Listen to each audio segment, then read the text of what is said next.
Annapurna society গড়ে প্রচারের নির্দেশ। হলদিয়ার বৈঠকে নেতা কর্মীদের নির্দেশ দিলেন মুখ্যমন্ত্রী।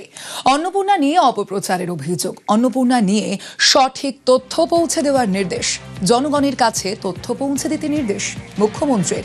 হলদিয়ায় দীনদয়াল প্রশিক্ষণ শিবিরে এমন নির্দেশ দিলেন মুখ্যমন্ত্রী।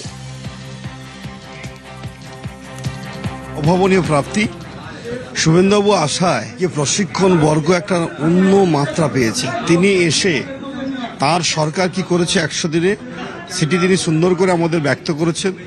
সেক্ষেত্রে সাধারণ মানুষের সঙ্গে আমাদের কি করণীয় তার সম্পর্কে তিনি সম্যক আমাদের কিছু ধারণা দিয়েছেন। আগামী দিনে সরকার কি করতে চলেছেন তারও একটা রূপরেখা চিত্র আমাদের সবার দৃষ্টি আকর্ষণ করছে। সব মিলিয়ে বাংলার উন্নয়ন কোন দিকে যাচ্ছে তার একটা বার্তা যেমন আমরা পেয়েছি, সেক্ষেত্রে আমরা দলের কার্যকর্তা বিধায় আমাদের কি করণীয় তারও তিনি দিশা দিয়েছেন।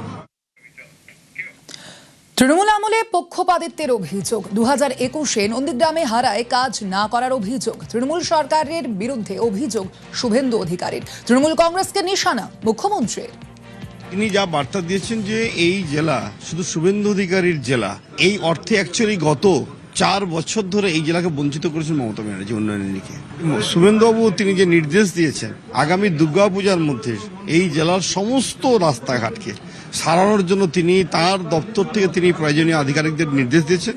আমাদেরও সেই নির্দেশিকা তিনি পালন করতে অনুরোধ করেছেন। ফলে তার বক্তব্য, মমতা ব্যানার্জি যে পথ দেখেছেন সেই পথে তিনি মানুষকে পরিষেবা দিবেন না। আমাকে যারা ভুল বুঝেছেন, আমার সরকারকে যারা ভুল বুঝেছেন, তাদের ভুল আমি কাজের মাধ্যম দিয়ে ভেঙে দেবো।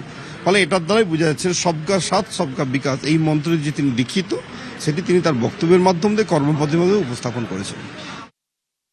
প্রতিহিংসা ছেড়ে উন্নয়নটা যেখানে থমকে গেছে, যতটা আমরা মাইনাসে চলে গেছি, দ্রুত সেটাকে প্লাসে এনে উন্নয়নটা করে ওই শিক্ষাঙ্গনগুলোকে সঠিক জায়গায় নিয়ে যাওয়ার জন্য উনি বার্তা দিয়েছেন এবং সবাইকে একত্রিতভাবে কাজ করার দিশা দিয়েছেন। আগামী দিনে আমাদের সংগঠনের মধ্য দিয়ে অ্যাডমিনিস্ট্রেশন দুটো যাতে একসাথে লিয়াজো করে চলে এবং একেবারে প্রান্তিক গ্রামীণ মানুষের কাছে সরকারি সুবিধা যাতে পৌঁছতে পারে তার তিনি দিশা দেখিয়ে দিয়েছেন।